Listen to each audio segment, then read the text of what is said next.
Olá, eu sou a professora Raquel Carvalho e esse é o terceiro podcast do Direito Administrativo para Todos. Agradeço os retornos em relação ao segundo podcast, foi super bacana receber, tanto no direct do Instagram, quanto na página da professora Raquel Carvalho do Facebook, algumas mensagens, colocando questões, incentivando novos exames sob novos olhares de aspectos diferentes do tema relativo ao poder normativo. E eu gostaria de estabelecer como tema deste podcast algo que chegou como sugestão. Um servidor público do estado de Minas Gerais falou: professor, eu queria ouvir um pouco do que a senhora pensa a respeito da questão do controle judicial em relação à atuação da administração. Eu não consigo entender muito bem como que isso se dá.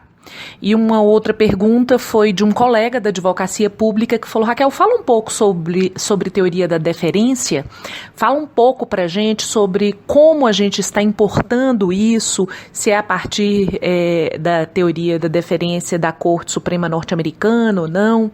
E eu achei uma possibilidade de excelente abordagem em relação ao tema do controle judicial, que certamente falarei dele muitas e muitas vezes, sob diferentes olhares aqui. A primeira coisa que eu gostaria de colocar em relação à dificuldade de compreender a atividade jurisdicional de controle pelo magistrado, pelos tribunais, em razão a todos os atos da administração pública, é algo antigo, tradicional, e eu costumo brincar com os meus alunos. Pega a senha e entra na fila, para quem não entende. Mas a fila começou lá em 1789, sobre os limites do controle da administração pública pelo judiciário. A gente ali já tinha uma certa confusão. Não há nenhuma dúvida que o direito administrativo tem sua certidão de nascimento muito vinculada a esse momento pós-Revolução Francesa de 1789, quando o Estado passa a se submeter ao direito, ou seja, direito naquela época era lei, a gente já sabe disso, a lei que o parlamento aprovava. Mas já em relação a essa visão exclusiva de que a legalidade surge como apenas um mecanismo de submeter quem executa as competências às decisões que foram tomadas previamente pelo parlamento, nós encontramos uma outra visão, um outro olhar um pouco mais crítico a respeito dessa realidade. E esse olhar mais crítico coloca assim: será que a legalidade ela vem só para proteger o cidadão e para quem está fora do Estado e ter certeza de que quem está no Estado executando competência pública só faz o que é certo? Será que a legalidade já lá em 1789 ela veio só com essa finalidade? Com esse objetivo que a gente qualifica como positivo, bom, bacana, de falar assim, olha, tem uma lei, tem que cumprir a lei e isso é bom para todo mundo. Foi para isso mesmo que a legalidade surgiu exclusivamente? E aí vem um olhar crítico e diz assim, talvez não. Isso é verdade, que você submeter o administrador à lei é sem dúvida uma evolução. E foi um passo da caminhada em relação ao direito administrativo absolutamente essencial, inclusive na formação da identidade dessa disciplina, mas a gente pode não ser tão poliana e entender que na medida em que eu submeto o administrador à lei e a partir do cumprimento dessa lei tá tudo ok, ninguém mais pode se meter nessa história, eu, de certo modo, torno a legalidade um mecanismo de blindar o administrador do controle pelo Poder Judiciário. Por quê? Porque o Poder Judiciário só pode controlar a legalidade. Se o administrador cumpriu o que está na lei e atuou dentro da legalidade, o Poder Judiciário ele tem que se manter distante da atuação do administrador. Então, a legalidade, ela torna-se um instrumento de você excluir e afastar uma ingerência excessiva do Poder Judiciário na atividade administrativa. Eu sei que às vezes não é muito simples compreender isso, mas pensa bem, se eu estabeleço que alguém que fez algo ok, está bacana e ninguém pode incomodá-lo, estabelecer este algo é um modo de deixar as pessoas distantes desse alguém. Então, se eu falo, o administrador tem que cumprir a lei, o administrador fala, eu cumpri a lei, então o judiciário não tem nada a ver comigo não, ele vai controlar o quê? Se eu já estou agindo dentro da legalidade. E é um raciocínio fácil de ser feito, linear, e que não traz grandes dificuldades.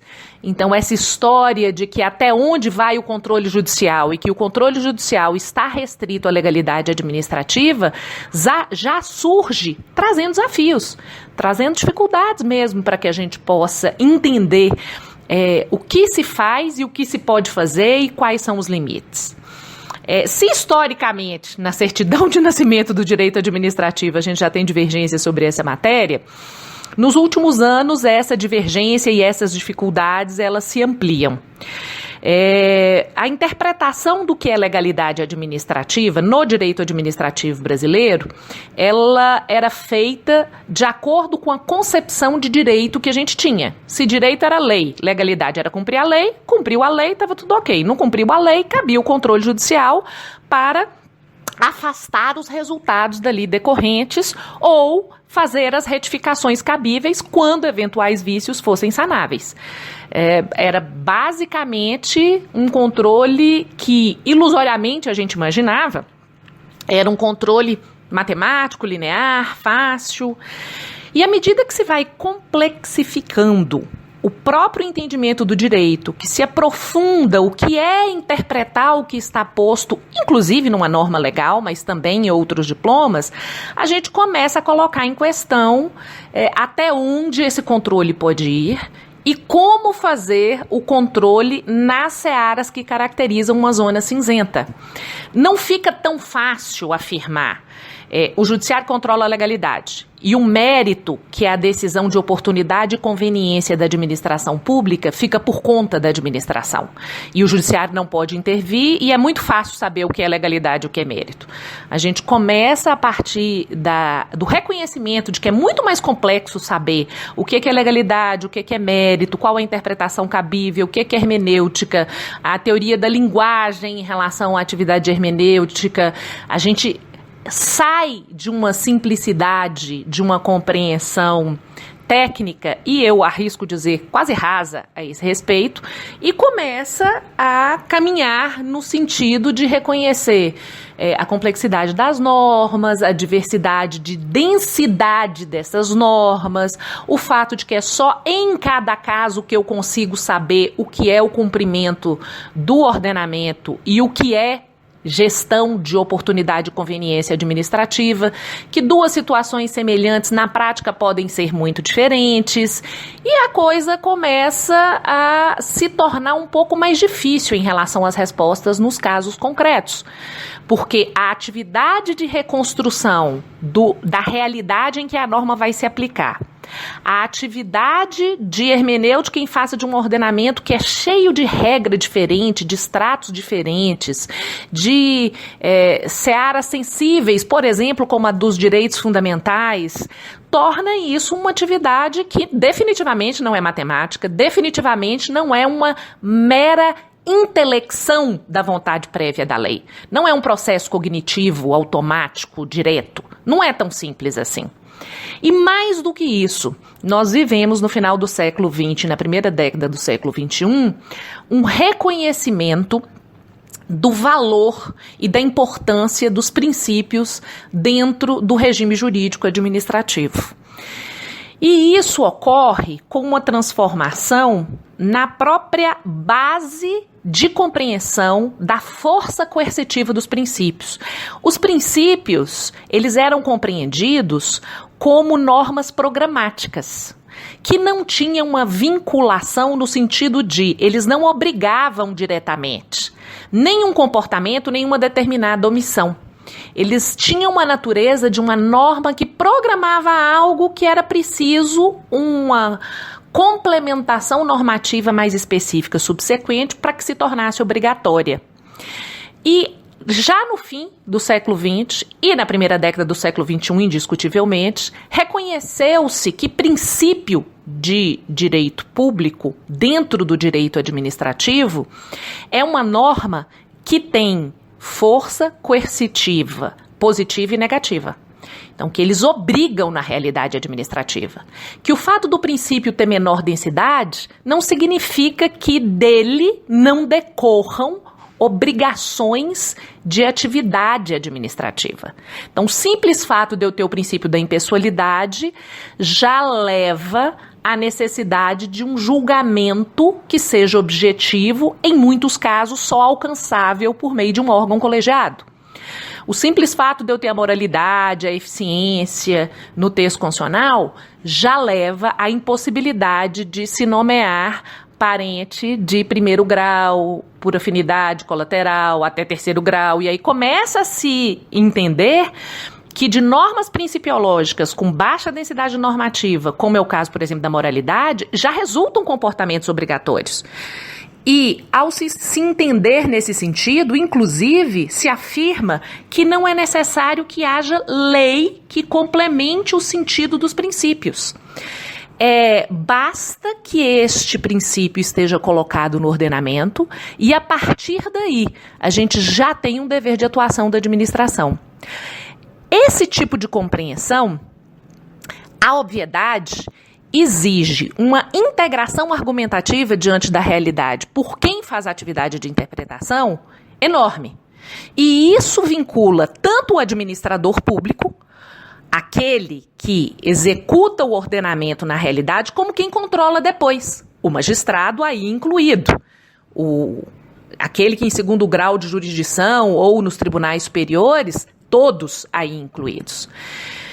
E alguma parte dessa atividade, em determinadas circunstâncias, levou a que os juízos de controle posteriores fossem feitos, ou, no mínimo, a ele imputados que foi se realizando, um juízo que se afastou apenas de uma hermenêutica desejável, cabível, dentro dos parâmetros do ordenamento.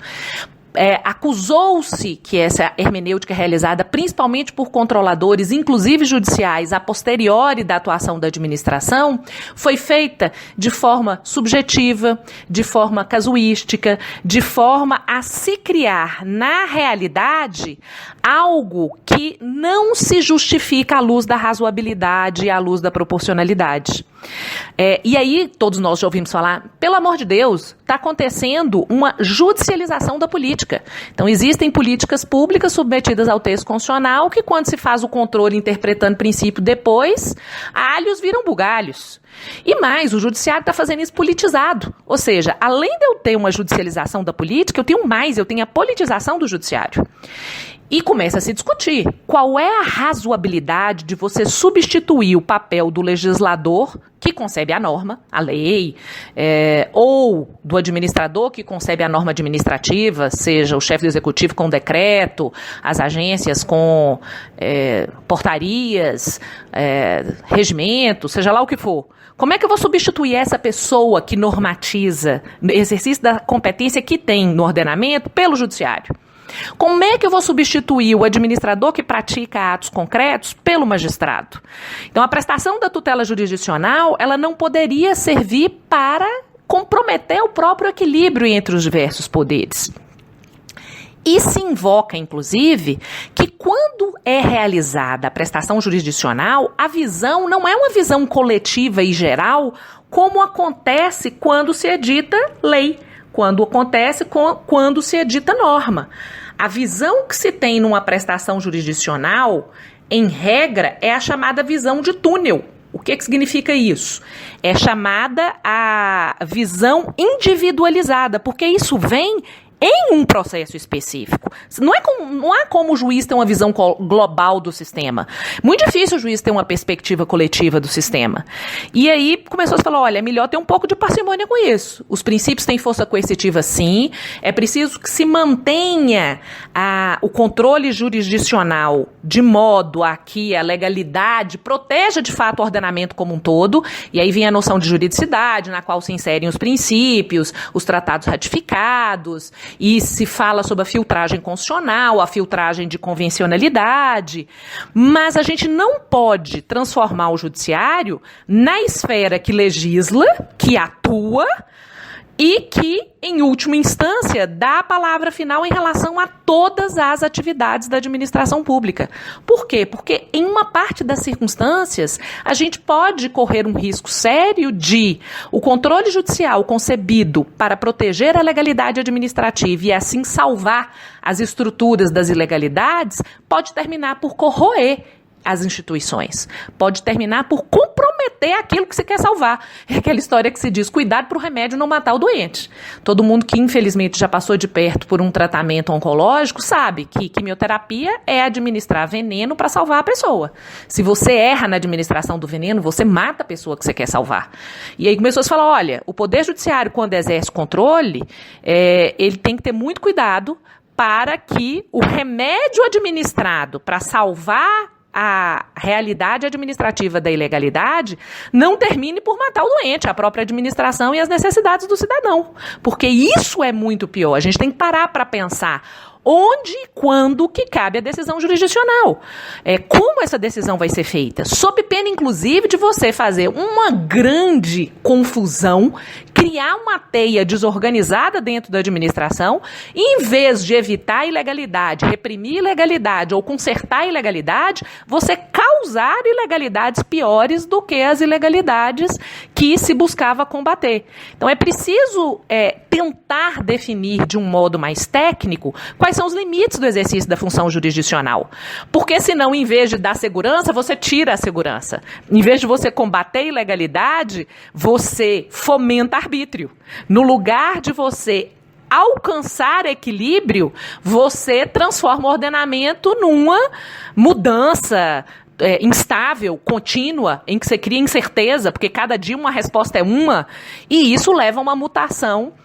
E aí a gente tem, claro, que é uma mutação casuística, que é absolutamente indesejada. E aí a gente chega num ponto que ele é nevrálgico. O judiciário, ele não pode ser nem receoso nem covarde. Ele não pode se conformar em não exercer a sua missão de controle da legalidade administrativa. Mas ele também não pode ser invasivo e impetuoso de adentrar numa esfera que não é a esfera do judiciário. E hoje, o que a gente tem discutido é como estabelecer até onde cada magistrado no controle da legalidade pode ir. Existe uma tendência clara de que os juízes hoje não se percebam, e realmente não podem se perceber, como um mero aplicador técnico, matemático, instrumental, como se fosse uma atividade desprovida de um processo conectivo da lei. Só que entre não ser um mero aplicador das leis, iludido de que ele não é afetado pelo mundo em que ele habita, pelas demandas que lhe são apresentadas, pelos problemas sociais, e assumir um papel proativo, casuístico, arbitrário, de quase um vingador, e eu tenho a verdade, eu sou a verdade e a vida, há uma distância grande. E é preciso que a gente mantenha alguns limites restritivos que são essenciais da função jurisdicional. Então, entre amarrar o magistrado como se ele fosse uma máquina neutralidade é essa que eu considero inexistente, fora dos problemas sociais, e transformar o magistrado num justiceiro politizado pelos seus valores individuais, fora das escolhas realizadas previamente pelo direito, transformando o poder legislativo em uma mera etapa formalmente cumprida que a qualquer interpretação posterior pode ter os seus juízos afastados. Existe uma distância muito grande. A gente precisa melhorar esses critérios de controle e a gente precisa estudar quais são os modelos que hoje, inclusive no mundo, se utiliza para definir quais são os limites para que esse controle seja exercido. Tem um livro que eu gosto muito, eu sempre indico ele, é um livro que não é fácil de ler. Chama Controle Judicial de uma Administração Pública Complexa. Quem escreveu esse livro foi o Eduardo Jordão, que é um professor da FGV, Ele é da Bahia, salvo engano, ele está no Rio de Janeiro agora, ou em São Paulo, não sei. E ele publicou um livro pela Malheiros. Esse livro, salvo engano, é a tese de doutorado dele. Mas, enfim, o que importa é que nesse livro ele faz um estudo muito profundo sobre o controle realizado em relação à atividade da administração pública em diversos países. E ele analisa de forma bastante pontual os Estados Unidos, o Canadá, a França e a Itália. E aí ele fala, olha, analisando os diversos modelos, e em especial, obviamente, os modelos dos países que ele estudou, a gente não tem para fixação da intensidade do controle judicial que é feito uma solução única. Então não tem aquela resposta assim, inexorável, única, absoluta, que vai definir, olha, controla a administração assim, pronto e acabou. Existem controles que são controles mais fixos e rígidos, que adotam critérios tipo, ainda que ilusoriamente, o que é legalidade pode ser controlado, o que é mérito não pode ser controlado. E existem outros que são mais sofisticados. A intensidade do controle, ela é fixada não com um modelo único, inclusive não com um modelo exclusivamente binário. Pode controlar, não pode controlar. Algumas dessas realidades, como por exemplo nos Estados Unidos e no Canadá, se abandonou o sistema binário até preventivamente e se tentou adaptar a intensidade do controle com o reconhecimento de uma maior complexificação. E aí ele observa que quem é que faz essa definição de até onde se controla, etc., é o próprio judiciário. São os próprios tribunais que falam. Até quando que eu vou controlar? Eu vou utilizar um sistema simples? Eu vou utilizar um esquema fixo em que aqui controla, aqui não controla? Ou eu vou estruturar um procedimento com fases? É como se fosse um teste, com fatores diversos, com etapas diversas, que considera o contexto específico.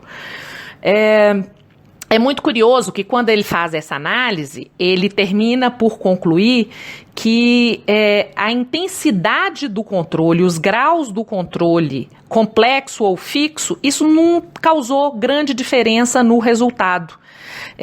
Os países que optaram por não falar até aqui controla, a partir daqui não controla, com modelos muito fixos e que passaram por modelos mais complexos, por testes de complexidade em fases do controle, com vários aspectos, esses países não tiveram resultado menor ou maior em matéria de eficiência e também não leva a uma resposta, por exemplo, mais controle, mais resultado positivo, menos controle, menos resultado positivo. Não existe linearmente essa premissa aliada a uma conclusão específica. E ao analisar como que isso acontece nos diversos países, entra em questão a história do modelo deferencial. Aí a primeira coisa que a gente tem que entender é que diabo que é essa teoria deferencial, que foi a segunda pergunta que me foi apresentada. A teoria da deferência, a deferência, ela é entendida aqui como respeito. Algo é uma compreensão, uma acepção da palavra, que não é tão comum hoje em dia, mas se a gente pensa numa visão mais tradicional da própria compreensão linguística da palavra, ser deferente era ser respeitoso. A deferência que se faz em face de uma pessoa, qualquer que seja ela, um homem ou uma mulher, você é deferente àquela pessoa. Por quê? Porque você é respeitoso àquela pessoa. Então, a teoria da deferência em face do controle judicial da administração pública, ela coloca em questão até onde o judiciário vai ser deferente, ele vai ter deferência, ele vai ter respeito, ele não vai invadir a decisão da administração pública. Na França, o modelo deferencial foi criado para permitir mais controle judicial. No Canadá e nos Estados Unidos, ocorreu uma ampliação do controle judicial, que é restrito, limitado. Na França e na Itália, aconteceu o contrário. Ocorreu, depois de um tempo, a redução dos modelos deferenciais, sendo que na França hoje fala-se até em morte do controle restrito propriamente dito. O controle judicial, que não é deferente, que não é respeitoso com as tendências da administração pública, com as decisões da administração pública, esse controle não respeitoso, ele é uma tendência em países como França, em países como Itália, e a gente percebe que essa é uma realidade que vem sendo absorvida pelo judiciário brasileiro em hipóteses específicas, inclusive nas cortes superiores, em situações que são de grande repercussão social. O judiciário não respeitar, não ser deferente em relação às escolhas pelos órgãos da administração, pelos órgãos fiscalizatórios que fazem juízo sobre determinadas matérias, é algo que a gente, bastando ouvir o noticiário nos últimos tempos, consegue ver como uma realidade absolutamente indiscutível. Existem países em que essa invasão ela é extremamente tímida, até porque a formação de quem estuda o direito, a orientação mesmo, acadêmica, profissional, ela é muito rigorosa. Então aí a gente tem um judiciário menos tendente, menos propenso a invadir esferas alheias e menos autocentrado, mais comprometido com uma compreensão do ordenamento como um todo.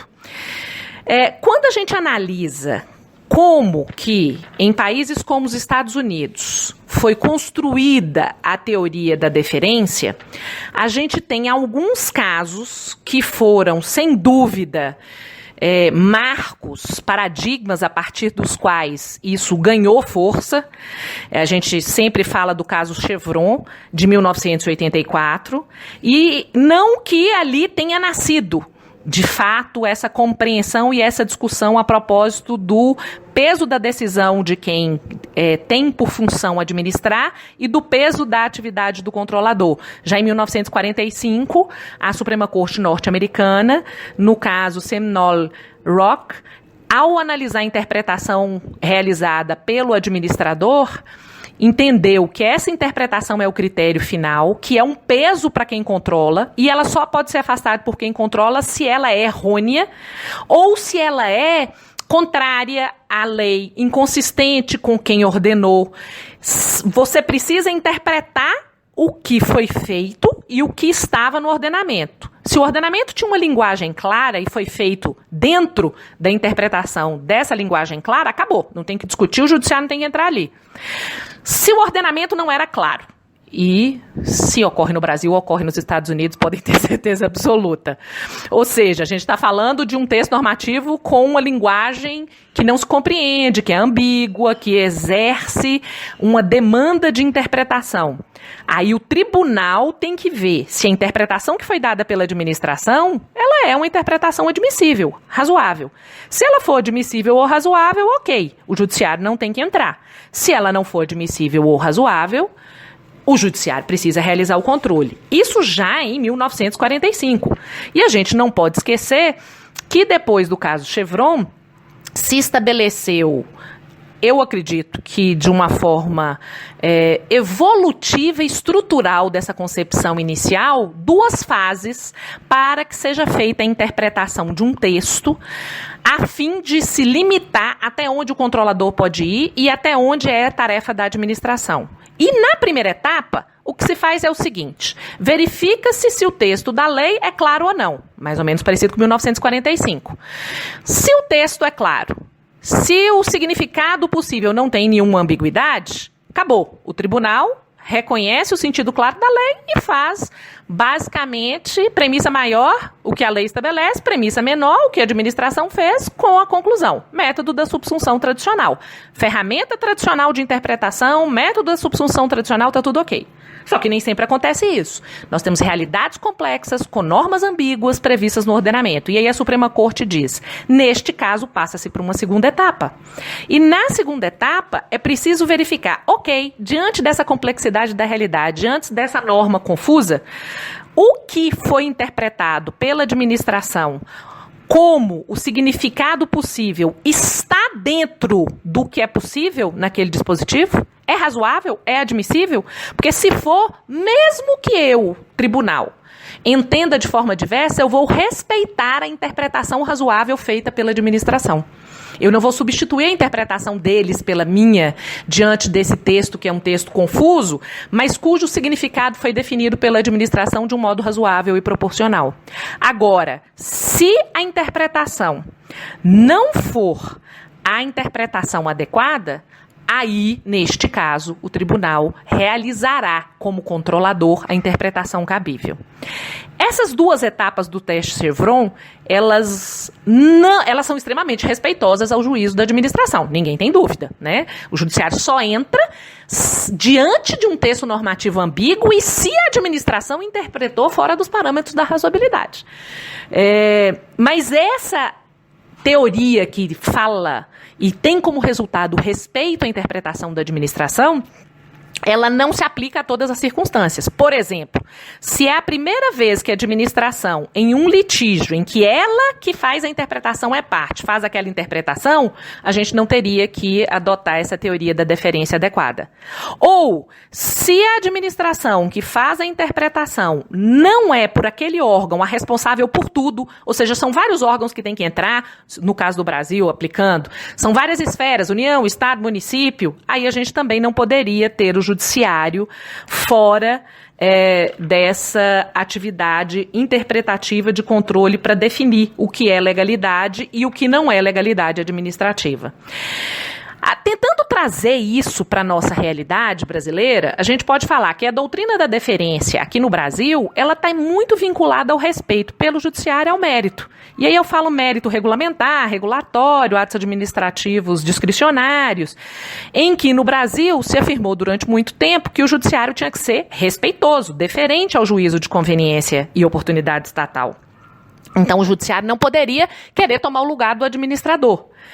Quando se fala em deferência ao mérito administrativo, e aí nós estamos falando de não invadir o mérito, a gente está voltando na teoria que é clássica e que deu parâmetro para a atuação do judiciário, sem dúvida, que começa com Oswaldo Aranha, Celso Antônio Bandeira de Mello, fazendo a diferença de mérito para a legalidade administrativa, mas que hoje precisa de uma compreensão de legalidade como juridicidade, de juridicidade como princípios, como normas administrativas as mais diversas, e que por meio de uma técnica direta, matemática, não vai dar uma única resposta. E aí nós precisamos entender que na nossa realidade brasileira, a intervenção judicial, ela não tem se dado como um único parâmetro. Então, a gente vive um momento em que, por vezes, o mesmo órgão do judiciário, por exemplo, o Supremo, fala, não, isso aqui é coisa da administração, não tem nada a ver com isso. Em uma hipótese extremamente semelhante, ou pior, com menos ambiguidade normativa, capaz de ensejar a autorização de controle judicial, o judiciário interfere muito mais. Então, a gente vive um momento em que o reconhecimento da zona cinzenta, de até onde o judiciário intervém, qual é o limite de legalidade que o judiciário precisa respeitar, não encontra resposta única, segura, capaz de afastar instabilidade em relação ao controle judicial. E é o próprio juiz que define a sua competência. Ou seja, é o judiciário que tem o ônus de legitimar até onde, de fato, ele pode interferir.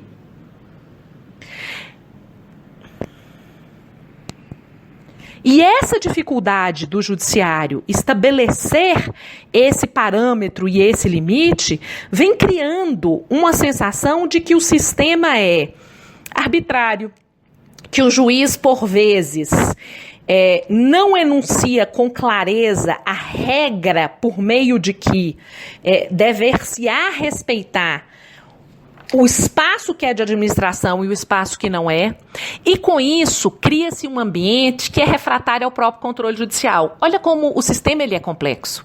A administração, e não há nenhuma dúvida que ela assim o faz, em diversas realidades se afasta da legalidade. Quando se afasta da legalidade, na realidade administrativa, o que se faz? Se recorre ao Poder Judiciário, artigo 5º, inciso 35 da Constituição. Nenhuma lesão ou ameaça de lesão poderá ser retirada da apreciação do Poder Judiciário. Isso é indiscutível. recorre-se ao judiciário e o judiciário, ao exercer a sua tarefa de prestar tutela jurisdicional, não faz de forma única, segura, com critérios que possam ser utilizados e compreendidos previamente em relação a futuras condutas, e isso cria um problema da própria credibilidade da atuação jurisdicional, da própria confiabilidade de se recorrer ao judiciário. E aí você cria um espaço para que, inclusive, novos diplomas sejam editados, estabelecendo restrições e limites menores para a atuação jurisdicional, ou que, no mínimo, esclareçam a atuação jurisdicional. E esse foi o contexto em que surgiu a LIMBT. A Lei Federal 13.655 alterou a Lei de Introdução e hoje nós temos na Lei de Introdução às Normas do Direito Brasileiro alguns dispositivos que têm repercussão direta na atuação do controle. Nós temos, por exemplo, o artigo 20 que fala assim, quem controla, na esfera controladora, não pode decidir com base em valor jurídico abstrato, ou seja, não pode decidir só com base em princípio, sem falar quais são as consequências, ou seja, precisa entender qual é a consequência daquilo na realidade administrativa. A decisão controladora que invalida tem que indicar as consequências jurídicas, as consequências administrativas, artigo 21 da Lei de Introdução às Normas do Direito Brasileiro, a LIMBT. Ou seja, quem faz o controle, e aí está inserido o juiz, não pode mais ficar tirando da cartola um tanto de princípio e afastando resultados sem atentar para as consequências. Isso, sem dúvida, é um conjunto de dispositivos que estabelecem como objetivo restringir a forma por meio de que vem se realizando o controle por parte da administração. E na verdade, é falar assim, indica a razão pela qual, inclusive na realidade, na prática, no cotidiano, é cabível fazer esse controle judicial que seja repressivo, nos casos em que eventualmente for preventivo, que seja preventivo, diante das escolhas políticas e administrativas feitas, porque na verdade essa não é muito a sua praia. E se você quer exercer restrições no controle em relação à atividade administrativa, é preciso que você tenha, juiz controlador, o ônus de quem administra. Se quem controla, no exercício do controle, causará resultados na gestão, na atividade concreta da administração, no cotidiano da administração, quem controla não pode ficar lá, longe, distante, livre dos ônus de quem gere. Tem que indicar quais são as consequências práticas, tem que indicar quais são as alternativas, tem que gerir. Essa é uma realidade extremamente questionável, complexa, e que pode nos colocar um pouco sem saída em muito breve tempo, porque o judiciário, deparando-se com a ilegalidade, pode não ter condição de indicar as alternativas práticas que só são compreensíveis pela gestão. E se a resposta em face das determinações da LIMBT então o judiciário não pode declarar ilegalidade. Se ele não sabe qual é a alternativa a se fazer depois, ele não tem que se meter nessa história. Isso significa que nós vamos ficar com comportamentos que são claramente legais?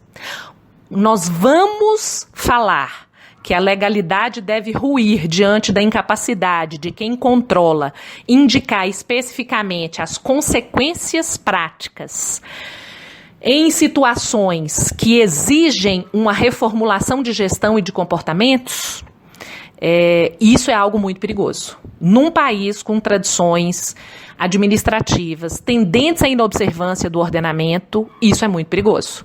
E aí eu digo algo que, nos últimos 20 anos, boa parte dos estudiosos já diriam: a ausência de parâmetros seguros pelo controle judicial, os excessos cometidos no controle judicial, os problemas daí oriundos, criaram um pano de fundo para se ter reações normativas como as reações da LIMBT, que nos colocam em uma situação, acredito eu, mais complexa do que a anterior. E que vai nos exigir muito mais equilíbrio. E vai nos exigir algo que no Brasil a gente não sabe trabalhar, que é o Estado em rede.